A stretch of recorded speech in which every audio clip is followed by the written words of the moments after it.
Olá, quinto ano, tudo bem com vocês? Então, hoje nós vamos estudar sobre uma viagem além da Terra. E nós vamos ver nesse conteúdo, nesse dia, nós vamos ver como é que foram as navegações aqui na Terra e aonde é que o homem foi parar. Será que o homem se limitou a ficar só nas embarcações, no oceano, querendo conhecer os mares, querendo circular a Terra pela água? Ou será que eles criaram mecanismos então para ver a Terra de cima? É isso que nós vamos estudar agora. Nós faremos a leitura agora da página 116. Vamos fazer a leitura do texto e você pegue então uma canetinha marca-texto, um lápis e você vá sublinhando as partes importantes, porque mais para frente nós teremos perguntas, né, um questionário para responder, então você precisa estar marcando na sua apostila as partes interessantes, as partes que você vai precisar depois, tá certo? Então vamos lá. Vamos fazer a leitura então. Conhecidas como grandes navegações, as viagens oceânicas realizadas entre o século XV e XVII, elas tinham o objetivo de desbravar, ou seja, conhecer os mares que ainda não haviam sido navegados. Embora essas viagens tenham sido fundamentais para o conhecimento da superfície terrestre, o ser humano foi além, ampliando cada vez mais seu entendimento acerca do planeta em que vivemos. Então não bastava só conhecer daqui de baixo.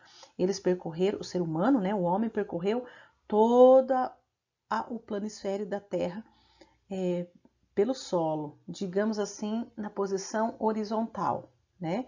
Então, eles viajaram por todos os oceanos e eles conheceram tudo, mas isso que não estava sendo suficiente para eles. Eles queriam ir além, queriam fazer mais. Então, foi quando, nos anos de 1960, os Estados Unidos e a então chamada União das Repúblicas Socialistas Soviéticas, que era a União Soviética, trataram uma intensa disputa pela produção de armamentos mais potentes e capazes de alcançar distâncias muito maiores, caso houvesse uma guerra entre esses dois países. Virou uma disputa entre Estados Unidos e União Soviética. Eles então queriam cada vez mais fazer com que o seu armamento, né, as suas armas de guerra, pudesse ter mísseis mais potentes, né, e isso daí virou uma disputa entre os dois países muito grande. Então, ambos entendiam que quanto mais conhecesse a respeito do território do outro, mais eficientemente poderiam então atacá-lo. Com base nessa ideia, eles inventaram então os satélites e as naves espaciais.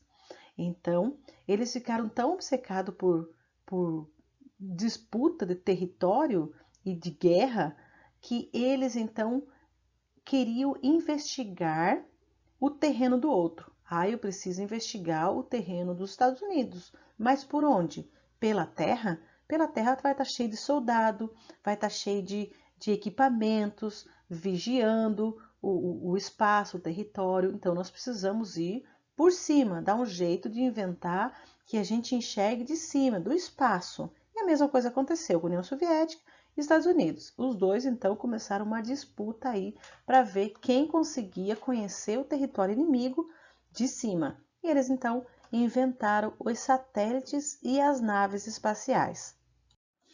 Nessa corrida, então, a União Socialista, né, ela largou na frente dessa corrida armamentista, né, das corridas de armas, a União Soviética saiu na frente. E em 12 de abril de 1961, pela primeira vez, um ser humano pôde ver a Terra a partir do espaço. Olha que fantástico!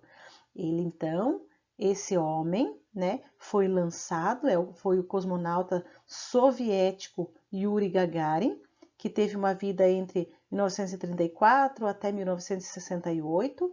Ele foi escolhido então para essa fantástica missão. Nossa, que privilégio, hein? O primeiro homem a ir para o espaço. Ele foi enviado a bordo da nave Vostok 1 para circundar a Terra. E ele esteve em órbita, né? Esteve no espaço então, por durante 108 minutos, a uma altura de 315 quilômetros de altura, né? com velocidade aproximada de 28.000 km por hora. Gagarin constatou que a Terra é redonda e disse a famosa frase: a Terra é azul. Que show, que espetáculo que ele teve, que privilégio ele teve, então, de ir para o espaço, circundar a Terra, ficar lá pelo menos no espaço. Ele viu a Terra de cima, de fora da Terra. Olha que visão que ele teve. E quando ele olhou a Terra lá de fora, lá do espaço, a 315 quilômetros, né, da Terra, ele olhou e falou: olha, a Terra é redonda. E como ele viu, a Terra sobressaía mais o azul dos mares, né? Então ele falou: a Terra é redonda e a Terra é azul. Então ficou dele a famosa A Terra é Azul. Na página 216, nós vemos então um mapa, né? E nós vamos observar algumas coisas, algumas curiosidades. E diz assim: o que você vê? Então tem um mapa aqui, né, do globo terrestre, e nós vamos identificar o percurso em que Yuri Gagarin fez na órbita da Terra, né? A trajetória que ele fez enquanto ele esteve ao redor da Terra, tá? E nós vamos ver então algumas semelhanças com alguém que fez também essa trajetória em torno da Terra, só que pelos mares, né?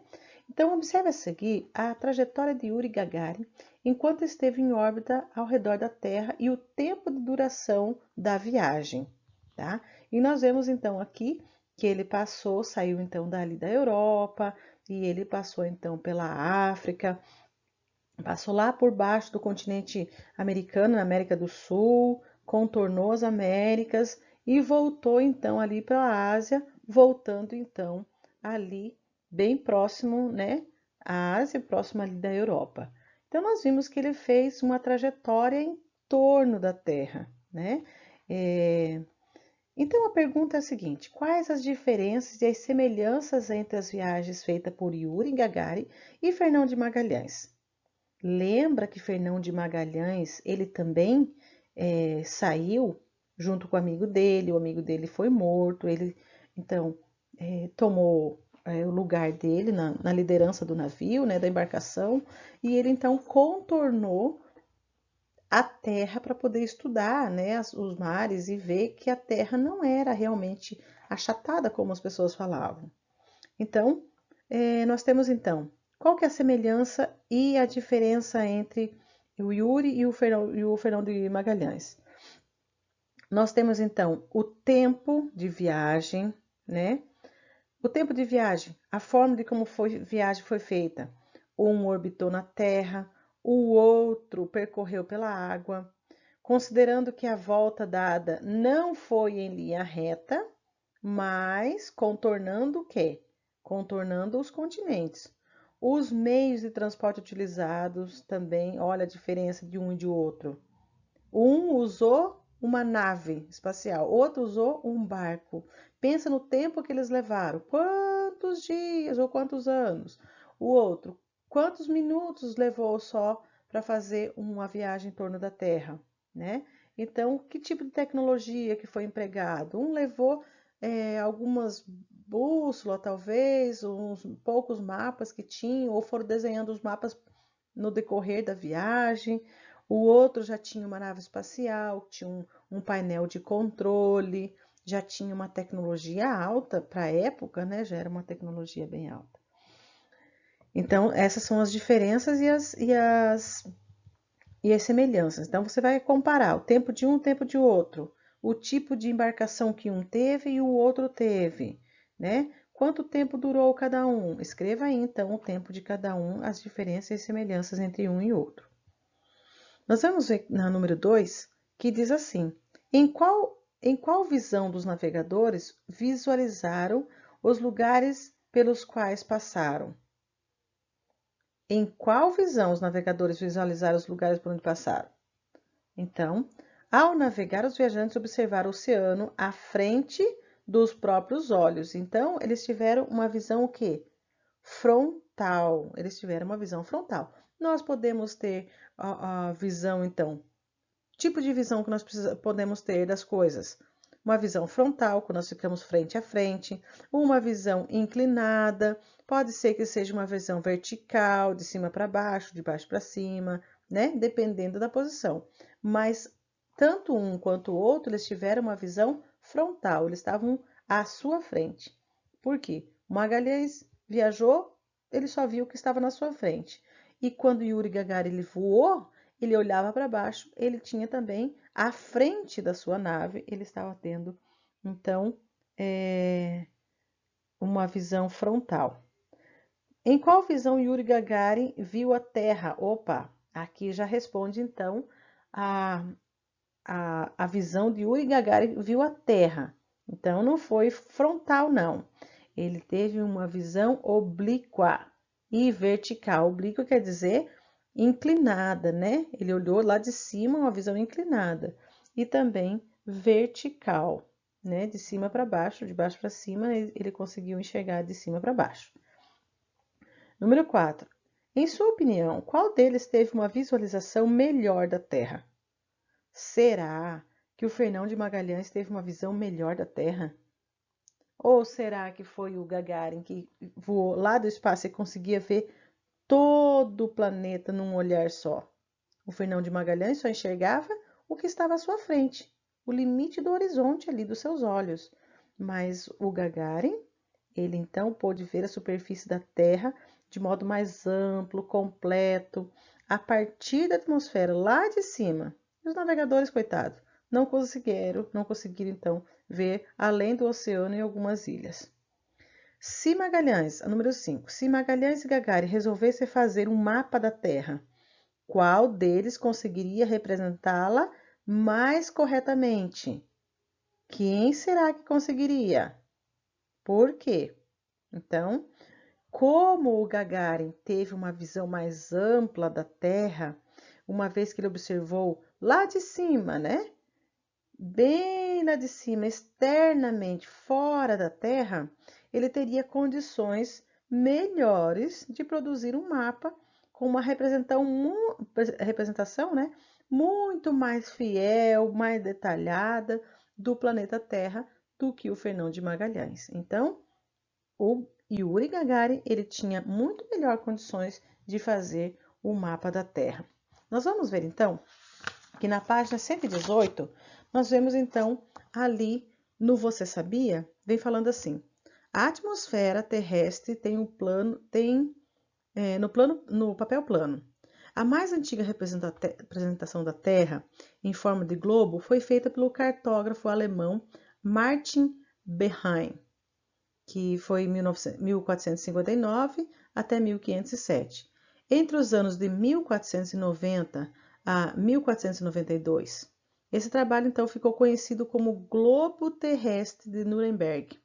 O mapa mundi, chamado também de planisfério, foi criado na mesma época, possibilitando então a visualização da superfície da Terra, a localização de diferentes pontos do planeta. Então, o globo terrestre, se a gente cortar no meio e esticar no mapa, fazer um mapa, esse mapa que a gente chama mapa mundi é um planisfério, porque é plano, tá? A gente pode ver todos os continentes ao mesmo tempo. Se nós olharmos no globo, nós vamos ter que girar o globo para enxergar o que está do outro lado do planeta, tá certo? E no planisfério a gente consegue identificar ele inteirinho. Vamos ver então? Número 5. No que se refere à forma, qual é a diferença básica entre o globo terrestre e o planisfério e o que ambos representam? Então, no globo terrestre, a Terra é representada por um formato esférico, próximo à realidade. E no planisfério, como o próprio nome já diz, o planeta é representado de forma plana, com distorções, né? Ambos representam, então, os continentes, as ilhas e os oceanos, tá certo? Então, tá bom. Faça uma boa leitura, preste muita atenção e bom trabalho para você.